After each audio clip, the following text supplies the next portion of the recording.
A little girl walked up to a stranger crying alone on a park bench. And what she said next changed both of their lives forever. Most people walk past someone who's hurting. They look down at their phone. They speed up their walk. They tell themselves, "It's not my business." But one 6-year-old girl didn't get that memo. And because of that, a man who had everything, the money, the title, the corner office, finally got the one thing he didn't even know he was missing.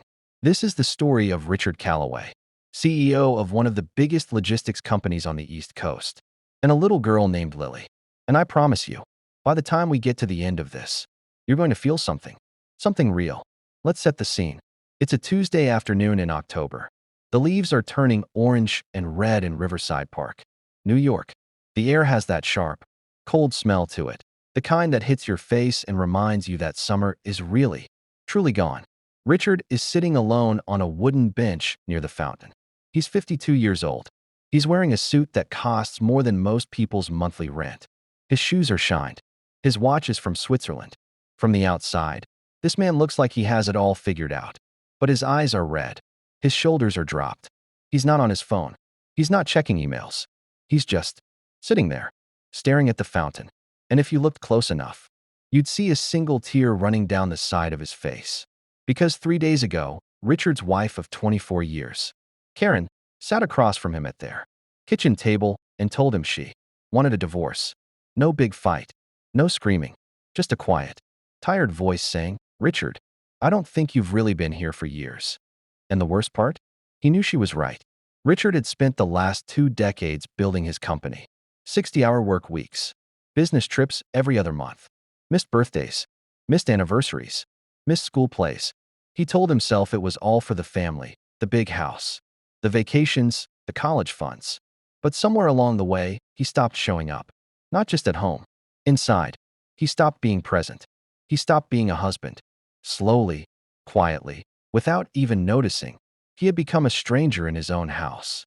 And now he's sitting on a park bench alone, in a city of 8 million people, feeling like the loneliest man on earth.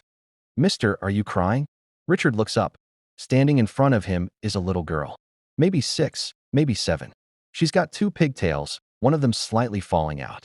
She's wearing a bright yellow jacket with a small grass stain on the elbow. She's holding a juice box in one hand and looking at him with the most serious expression a child has ever made. Richard wipes his face quickly. "No, no, I'm fine," he says. That thing adults always say when they are clearly not fine. But Lily, that's her name, Lily, she doesn't buy it for a second. Kids never do. She tilts her head to the side and says, "My daddy says it's okay to cry. He says even strong people cry sometimes." Richard doesn't know what to say to that, so he just nods slowly. Lily looks around the park for a second, like she's scanning the area. Then she looks back at him with those big, serious eyes and says, "Where's your dad?" And that question hits Richard like a truck. His father passed away 11 years ago. Heart attack. And one of Richard's biggest regrets, one he carries like a stone in his chest every single day, is that he was on a business call when his dad tried to reach him that last afternoon. He called back 2 hours later. There was no answer. He swallows hard. "I don't have one anymore," he tells her quietly. "He passed away." Lily's face goes soft. She's quiet for a second, a real, thoughtful quiet. Then she looks over her shoulder at a man standing maybe 30 feet away, watching them with a warm smile. Her dad, a tall guy in a flannel shirt, holding a football, giving her a little nod like he's saying go ahead. Lily turns back to Richard. She reaches out and puts her tiny hand on his arm. And then she says it. "Don't cry, mister. You can borrow my dad." Richard stares at her. She stares back, completely serious, like she just offered him a perfectly logical solution to his problem. And something about that, the simplicity of it, the pure, unfiltered kindness of it, breaks him open. His chin starts to tremble. His eyes fill up again. Because in all his years of boardroom meetings and conference calls and negotiations with people worth hundreds of millions of dollars, nobody had ever offered him something so completely selfless, so completely human. He laughs a little through the tears. That kind of laugh that happens when you feel too many things at once. Lily's dad walks over. His name is Tom Mitchell. He's a high school gym teacher from Queens. He reaches out and shakes Richard's hand like they're old friends. "You okay, man?" he asks. No awkwardness. No weird energy. Just a regular guy checking on another human being. And the three of them end up sitting on that bench together for almost 2 hours. Tom talks about his life. How he grew up without much money, but with two parents who showed up to everything. How he coaches Little League on weekends. How he and Lily's mom fight about stupid stuff like dishes and TV shows, and then laugh about it 10 minutes later. How he once cried in his car after a hard day at work, and Lily knocked on the car window because she saw him from the living room and wanted to make sure he was okay. Richard listens to all of it like he's hearing a foreign language he somehow still understands.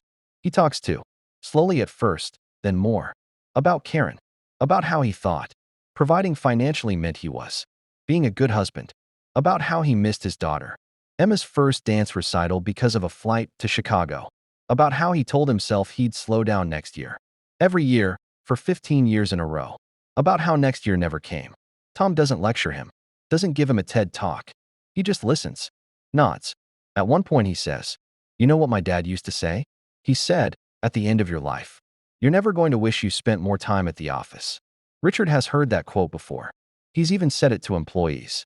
But right now, sitting on a park bench in October with a gym teacher and a 6-year-old who offered to share her father, it lands differently. It lands like truth.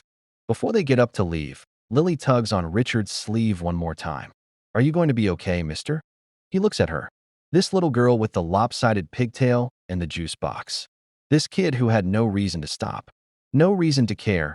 No reason to do anything except run right past him like every other person in that park did. "Yeah," he says. And for the first time in days, he actually means it. Now here's where the story could have ended. Stranger helps stranger. Wholesome moment. Everyone goes home. But it didn't end there. Richard went home that evening, and he sat down at his kitchen table. The same table where Karen told him she wanted out. And he wrote her a letter. Not an email. An actual handwritten letter on paper. He wrote about Lily. He wrote about Tom. He wrote about his dad and the phone call he never returned. He wrote that he finally understood what she meant when she said he hadn't been there. And he wrote that he didn't know if it was too late, but that he wanted to try. Really try. Not next year. Now. He slid it under her bedroom door at midnight. Karen read it at 2 in the morning. She cried. She didn't say yes right away. And honestly, she shouldn't have. Because one letter doesn't undo 15 years of absence. It takes time. It takes real, consistent change. Richard knew that. For the first time, he actually knew that. He started therapy. Something he'd called unnecessary for years. He now went every Thursday at noon. He blocked it on his calendar like it was a board meeting. He started leaving work at 6. He called his daughter Emma, who was now 23 and living in Boston, and he told her he was sorry. That conversation lasted an hour and a half. He cried twice. So did she. He also reached out to Tom. Because Lily had written her dad's phone number on a napkin from her jacket pocket before they left the park. She'd handed it to Richard very officially, like she was closing a business deal. "In case you need to borrow him again," she said. Richard and Tom got coffee 3 weeks later. And then again the month after. They're still in touch today. Did Richard and Karen work things out? Slowly. Painfully. Honestly, the way real things get worked out. They went to couples therapy. They fought. They talked. They remembered why they chose each other in the first place. It wasn't a movie ending where everything snaps back to perfect. It was two people choosing every single day to keep showing up. Which, if you think about it, is exactly what Richard had stopped doing. And here's the part I want you to sit with for a second. Lily was 6 years old. She saw a grown man crying, and she did not look away. She didn't think that's weird. Or not my problem. She walked straight up to him and offered him the most valuable thing she had. We spend so much of our adult lives building walls, protecting ourselves, looking busy, keeping it professional. We see someone hurting, and we tell ourselves it's not our place. But a 6-year-old reminded a CEO, a man who ran an entire company, that the most powerful thing you can do for another human being is just show up. No money, no strategy, no 5-year plan. Just here. I see you. You can borrow my dad. There's a study from Harvard, the longest study ever, done on human happiness, that ran for over 80 years and followed hundreds of people from all walks of life. And after all of that research, all of those decades, the number one thing that determined whether someone lived a happy Healthy life was not money, not success, not fame. It was the quality of their relationships, the people around them, the connections they kept. Richard had built an empire and lost his relationships in the process. And it took a child with a juice box to wake him up. You might not be a CEO. You might not have a company or a corner office. But I'd bet that there's something in this story that hits close to home for you. Maybe it's the way you've been, pouring everything into work and running on empty at home. Maybe it's a relationship you've been meaning to fix but keep pushing to next year. Maybe it's a phone call you've been putting off, a conversation you've been scared to start. Whatever it is, don't wait for your park bench moment. Because sometimes life sends you a little girl in a yellow jacket to wake you up. But sometimes it doesn't. Sometimes the people you love get tired of waiting, and they stop waiting altogether. Sometimes the phone rings too late. Sometimes the table across from Richard got lucky. He got Lily. And Lily, without knowing any of it, without trying to be anyone's hero, she saved a man's life. Not dramatically, not with some grand gesture, just with kindness. Pure, uncomplicated, 6-year-old kindness. If there's one thing I want you to walk away from this video knowing, it's this: the most important things in your life right now are probably not on your to-do list. They're the people sitting in the next room, the calls you haven't made, the words you've been swallowing, because you keep thinking there'll be a better time. There won't be a better time. This is the time. Put the phone down tonight. Have dinner with someone you love. Tell them you love them. Not because it's a holiday or a birthday, just because they're there, just because you can.